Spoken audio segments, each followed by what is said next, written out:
Казакстандын ичкидин өнүмү быйылкы жылкы 7 айдын жыйынтыгы боюнча 4% түздү. Ал эми акыркы 7 айда өлкө бюджетине 4 триллион 264 миллиард теңге каражат түшкөн. Жалпы өсүш 116%. Улуттук экономика министрлигинин маалыматына ылайык, аталган мезгилде Казакстанда 7 миллиард теңгеге жакын түз чет өлкөлүк инвестиция тартылган. Бул 2017 жылдын ушул мезгили менен салыштырганда 24,4%га жогору. Ағымдағы жылғы қаңтар-шілденің қорытындысы бойынша жалпы Алдыдагы жылдын 3 жана теке айларынын жыйынтыгы боюнча ичкидин өнүм 4% түздү. Экономиканын өсүшүнө инфляциянын төмөндөшү, жогорку инвестициялык жигердүүлүк жана экономиканын негизги тармактарында оң динамикасынын сакталуусу түрткү берди. Эң төмөн инфляция деңгээли жыл бою сакталды. Ошондой эле тышкы соода жүгүртүүсүндө да өсүү жараяны сакталууда. Мисалы, биринчи жарым жылдыктагы өсүш 16,3%га барабар. Экспорт көлөмү 21,8%га, ал эми импорт 7,8%га өскөн. Иштетүү сектору жана айыл чарбачылыгында, ошондой эле унаа комплексинде да оң көрсөткүчтөр болду. Быйылкы 7 айдын жыйынтыгы боюнча Казакстан аркылуу контейнерлик жүк ташуу көлөмү жогорулаган. Унаа кызматынын кирешеси 17,5%га жетип, 1,5 триллион теңгени түздү. 7 айдын қорытындысы бойынша 7 айдын жыйынтыгы боюнча Казакстан аркылуу 251 миң контейнер ташылды. Бул өткөн жылдын ушул мезгили менен салыштырганда 40%га өскөн. Ал эми Кытай Европа багыты боюнча 144 миң контейнер жүк ташылган. Бул былтыркы жылдын ушул мезгили менен салыштырганда 63%га көп.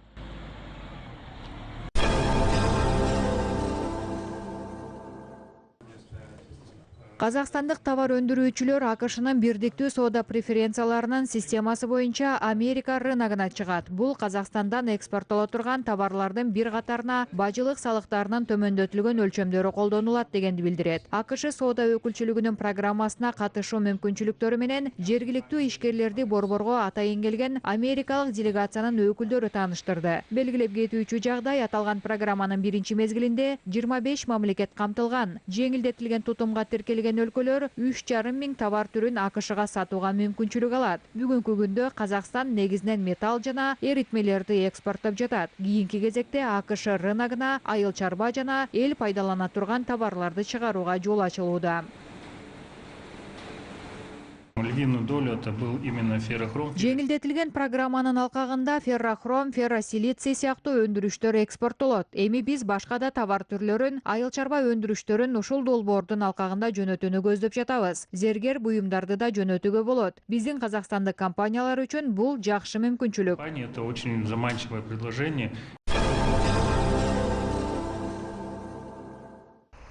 Каспийдин макамы тууралуу конвенция өлкөлөр арасындагы шериктештикти бекемдейт. Актауда кабыл алынган тарыхый документ суу сактагычын пайдалана турган өлкөлөр үчүн саясий жана экономикалык жактан эффективдүү дешет азербайжандык серепчилер. Алардын айтымында документ бир катар тармактар боюнча маанилүү маселелерди чечүүгө таасирин тийгизет.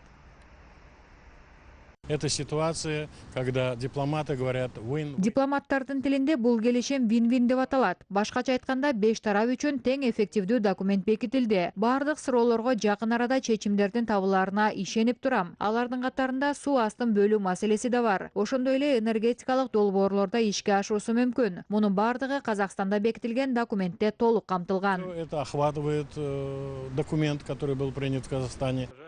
Катышуучу өлкөлөрдүн кийинки кадамы конвенциядан пайда боло турган суроолорду туура чечүү. Эң алды менен улуттук тилкени аныктап алуу көздөлүп жатат. Андан кийин экология жана аскердик коопсуздукту камсыз кылууга багытталган энергетика жана транспорттук долбоорлор боюнча кызматташтык орнотуу планы бар.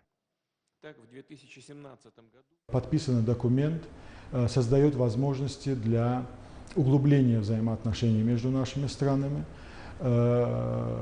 Кол коюлган документ өлкөлөр ортосундагы шериктештиктин бекемделишине түрткү болот. Бүгүнкү күндө Каспий аймактык өлкөлөрүнүн арасындагы долбоорлор өнүгө берет. Анын катарында түтүктөр долбоору жана жүк ташууну арттыруу да бар. Казакстан президенти Нурсултан Назарбаев айтып өткөндөй, Каспий ишеним менен тынчтыктын деңизи болот. Президент Казахстана Нурсултан Абишевич Назарбаев, Каспий становится морем доверия и мира. Кабыл алынган документ тарапташтардын кызматташтыкты өнүктүрүүгө кызыктар экенинин далили. Серепчилердин айтымында ал экономика, саясий жана аскердик тармакты камтыйт. Эң негизгиси бул келишим кызматташтыктын жаңы жана эффективдүү мезгили болору шексиз.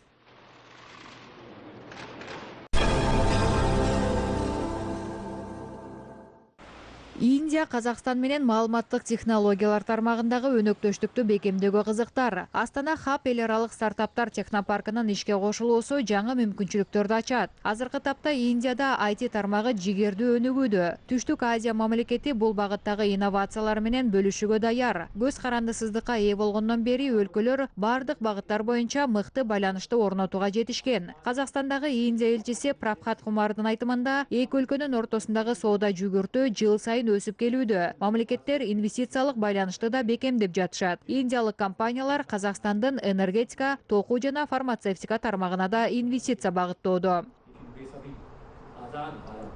As you might be aware that India has done Индияда IT тармагы өтө жигердүү өнүгүп келе жатат. Биздин өлкөбүздө маалыматтык технологиялар тармагындагы ири ааламдык компаниялар иштейт. Астанада Астана Хаб эл аралык IT стартаптар технопаркы ишке кошулду. Индиялык IT компаниялар Казакстандагы стартаптарды кураштырууга колдоо көрсөтүүгө даяр. Ошондой эле эки өлкө ортосундагы экономикалык кызматташтык бекемделүүдө. Казакстан Индия соода жүгүртүүсү $1 миллиард жетти. Бул көрсөткүч жыл сайын өсүп жатат. Маданий байланышка да өзгөчө маани берилүүдө. Маданий кызматташтыкты орнотуу өтө маанилүү. 3000 сервер, маалыматты сактоочу 1000 терабайт. Мунун баары бирдиктүү маалыматты иштетүү борбору. Санариптүү Казакстан долбоорунун алкагында Атырауда иш жүзүнө ашкан долбоор муздарда кемелерге маршрут түзүп, жаңы скважиналарды казууда мүмкүнчүлүктөрдү арттырат. Борбордо туруп космостук спутниктерди ишке кошуп, өзгөчө кырдаалдардын пайда болушун көзөмөлдөшөт.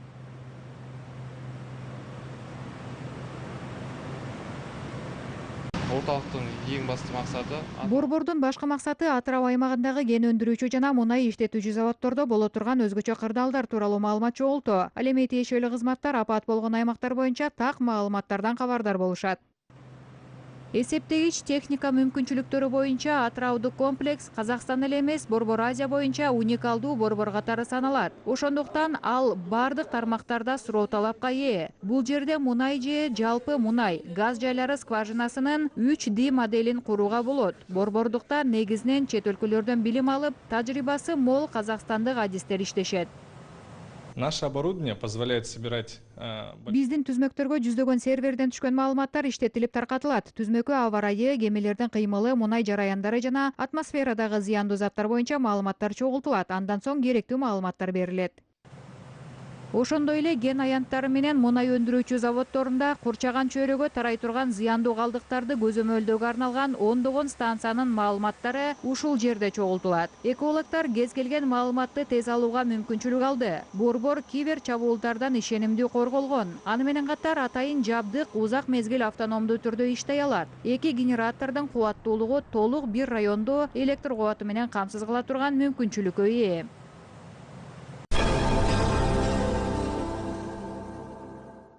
Астанадагы Экспо 2017 көргөзмөсүндө тааныштырылган кайра жанма энергия булактары тармагындагы алдыңкы технологиялар казакстандык ишканаларда колдонула баштады. Актөбөлүк ишкерлер 21 долбоорго кызыгуу артышкан. Бул технологиялар экологияны сактоого жана аймакта альтернативдик энергетиканы өнүктүрүүгө таасирин тийгизет. Бүгүнкү күндө облуста 6 инновация ишке ашкан. Киргизилген жана келечекте ишке ашырыла турган долбоорлордун жалпы наркы 60 миллиард теңгеден ашат. Жашыл технологияларды киргизүүнүн аркасында азыркы тапта натыйжа бар. Тактап айтканда, аймак экономикасы 105% өсүш көрсөткөн.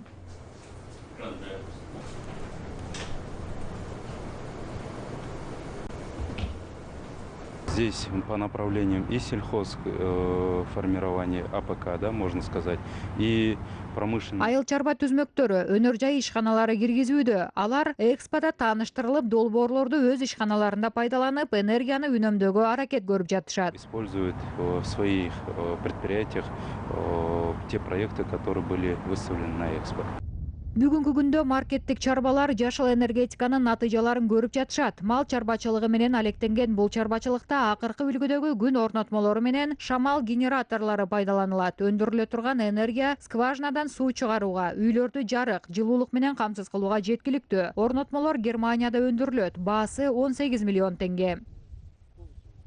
Солнечные батареи и ветрогенератор, они работают совместно. 10 киловатт энергия берет. Күн батареясы менен жел генераторлору катар иштеп жатат. Шамал болбосо күндөн кубат алабыз. Булут пайда болгон учурда шамалдын кубаты жетет. Экспо эл аралык көргөзмөсү Актөбөдөгү жогорку окуу жайларынын окуу жараянына жаңы санариптик технологияларды киргизүүгө себеп болот. Жергиликтүү жерде медициналык кластерди өнүктүрүүгө түрткү берет. Мисалы, аймактын бардык ооруканалары менен эмканаларында инновациялык долбоорлор пайдаланылып, заманбап чет өлкөлүк шаймандар орнотулган.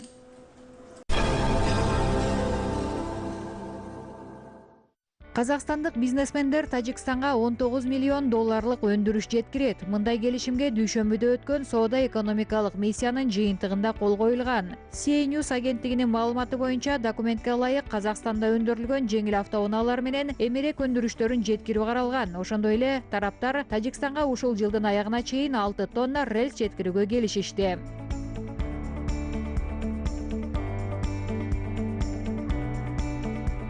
Түркменстан 2019 жылы көз карандысыз мамлекеттер шериктештиги мамлекет башчыларынын кеңешин башкарууга даярданып жатат. Борбор Азиялык порталдын билдирүүсү боюнча, быйыл аяк 10 айынын 28-inde дүйшөмбүдө өтө турган кеңештин кезектеги отурумунда төрагалык Тажикстандан Түркменстанга өтөт. Өлкө президенти Гурбангулы Бердимухамедов маалымдагандай, Ашхабад КМШ кеңештигинде көп векторлуу өнөктөштүктү өнүктүрүүгө болушунча колдоо көрсөтөт. Түркменстан КМШга 2012 жылы төрагалык кылып, ошол кезде 30га жакын иш-чара өткөргөн. Өзбекстан менен Индия биргелешип уюлдук телефон чыгарат. Кунуз интернет басылмасынын маалыматы боюнча, уюлдук телефондордун өндүрүшүн Өзбекстан аймагында уюштуруу көздөлгөн.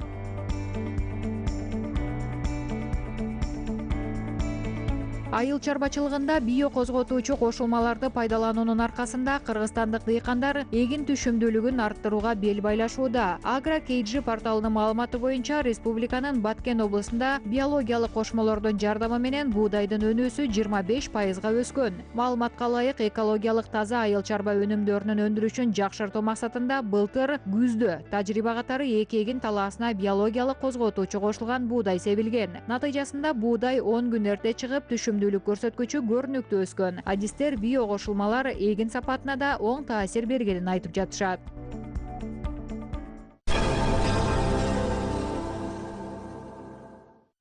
Байыртадан келе жаткан улуттук оюндарды сүйгөн кыргыз калкы 3-дүйнөлүк көчмөндөр оюндарына даярдык көрүп жатат. Алардын катарында Нарын облусунун спортчулары да бар. Быйылкы көчмөндөр оюндарына тоолуу аймактан былтыркы жылга салыштырмалуу көбүрөөк өкүл катышат. Эскерте кетсек, эл аралык иш-чара аяк 10 айынын 2-синде Ысык көлдүн жээгинде башталат. Көкбөрү боюнча, анан эро дарыш боюнча дагы балдар саттанып атат. Эро дарыштан бизден 3 бала чыкты. Актала районунан, анан Салбурум боюнча Акталадан, Атбаштан, Кошкордон, Нарындан ушу бүркүтчү балдар чыгып, даярдык күнүгө тренировка кылып атабыз. 8 жаштагы Нурисламдын кыялы орундалды. Жакында ал өз бүркүтү менен 3-дүйнөлүк көчмөндөр оюндарына сапар тартат. Бүгүнкү күндө ал өзүнүн канаттуу досу менен машыгууларды өткөрүүдө. Бул бүркүттү таптап атканыма 1 жыл болуп калды. 8 жаштамын, бул бүркүттүн аты Датка. Республиканын намысын эл аралык жарышта көздөгөнүн бербеген оймок аттуу бүркүт да коргойт. Аталган канаттуу өлкөдөгү 3 ири жырткыч куштун катарына кирет. Учмайынча бул көңүлү көтөрүлбөй кыял кармайт да. Учуп анан өзүнүн учуп кармаган жемин өзү жеп тоюп туруш керек да. Бүркүт тапташ эми бул өтө сырлары көп, майда нерсеси көп болот. Муну менен бүркүт менен өзүңдүн балаңдай, мээрим төгүп балаңдай көрүш керек да, багыш керек. 3-дүйнөлүк көчмөндөр оюндарына кол өнөрчүлөр жана жергиликтүү артисттер да даярдык көрүүдө. Спортчулар сыяктуу эле алар да келген конокторго жана катышуучуларга өз шеберчилигин тартуулашат.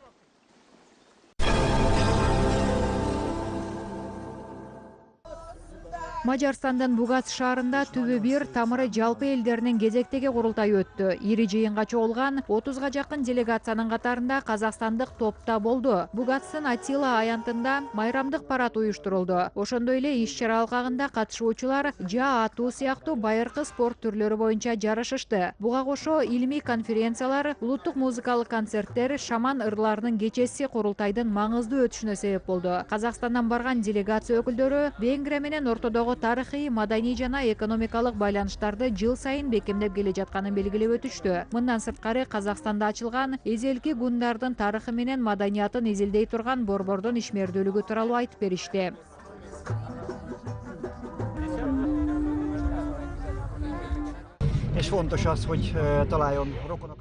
Курултайдын катышуучуларынын бардыгы Атила Баатырдын урпактары. Мажарлар батышка жер которгон чыгыш эли. Баарына белгилүү болгондой эле биздин ата мекен Орто Азия.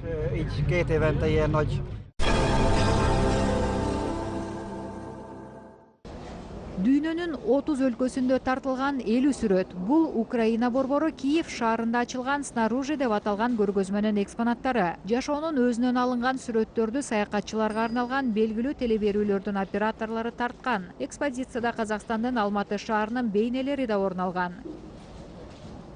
Одной из тематик является независимость в более глобальном масштабе. Көргөзмөнүн дагы бир аталышы эгемендик, жөнөкөй адамдардын эгемен, азат, көз карандысыз деген аныктамалары. Көргөзмө ар бир өлкөнүн, ар кандай адамдардын маданияттар айкалыштыгын, элдер достугун көргөзөт. Көрүүчү бул жерде эмоция менен маанайдын ар кандай түрлөрүн көрө алат. Казакстандын да көңүлдүү адамдары, кызуу жумуш үстүндөгү ийгиликтүү сүрөттөрү коюлган. Мындай иш-чара Украина Казакстан ортосундагы маданий байланышты арттырып, элдер достугун жайылтууда өзгөчө орунду ээлейт. Народ Казахстана, культурные традиции. Көргөзмөгө коюлган фото авторларынын бири оператор Олег Авиловдун айтымында, мындай иштер жөнөкөй көрүүчүнүн саякатка болгон сезими менен сүйүүсүн да ойготот. Ошондуктан мындай уникалдуу иш-чара келечекте да уланат. В любом случае, путешествие — это всегда там впечатление. Саякат дегенибиз барган өлкөдөн алган таасир менен сезим. Көп адамдардын биз сыяктуу саякаттоого мүмкүнчүлүгү жок. Ошондуктан иш сапардын алкагында таасирлерибиз менен бөлүшкүбүз келет. Адамдар ушул чыгармаларга карап дүйнө кыдырууга кызыгуусу жаралса, биз үчүн чоң жетишкендик болот. Фото сүрөттөр терезе сыяктуу чоң айнекке илинген. Көргөзмө Киевдин Арт-Завод деп аталган Алп аймагында уюштурулган. Алгачкы күнү эмоцияны көрүү үчүн 3,5 миңге жакын адам келди. На выставке представлены 50 фотографий из 20. Дүйнөнүн 26 өлкөсүнөн 50дөн ашуун фото коюлду. Арасында Казакстан да бар. Адамдардын жөнөкөй жашоосу, ар түрдүү каада салты, жумуш мезгили жана күндөлүк турмушу чагылдырылган фотолорду өзгөчө, заманбап стиль менен кооздоду. Довольно оригинально, молодежно.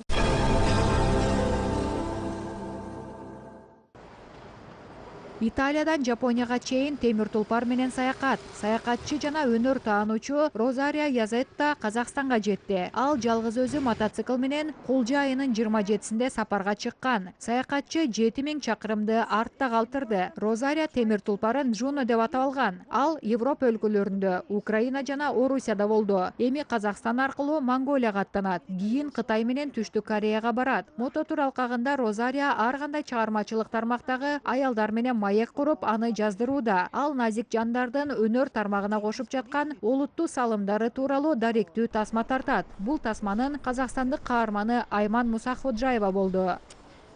In my past I was living in Japan and always I felt this incredible distance. Буга чейин мен Жапонияда жашачумун. Италия менен Жапониянын ортосу канчалык алыс экенин билем. Бирок бир жагынан бул жөн гана географиялык алыстык. Мен өз энергиям менен эмнеге жете албайм деген суроо койдум. Бардык өлкөлөрдү бир желеге эмнеге бириктирсе болбойт? Ар бир өлкөдөгү аялдарды бири-бири менен байланыштыргым келди. Менин даректүү тасмам жаш муунду өз ойлору менен кыялдарын ишке ашырууга шыктандырат деп ойлойм. Анткени бизге өмүр тууралуу кеңеш бере турган адамды табуу кыйын эмес. Мен тасма каармандары кандай өлкөдөн, кайсы жакта турганына карабастан башкаларды шыктандыра тургандай кылып тартууну максат кылдым. Mentor, somebody who is guide in our life.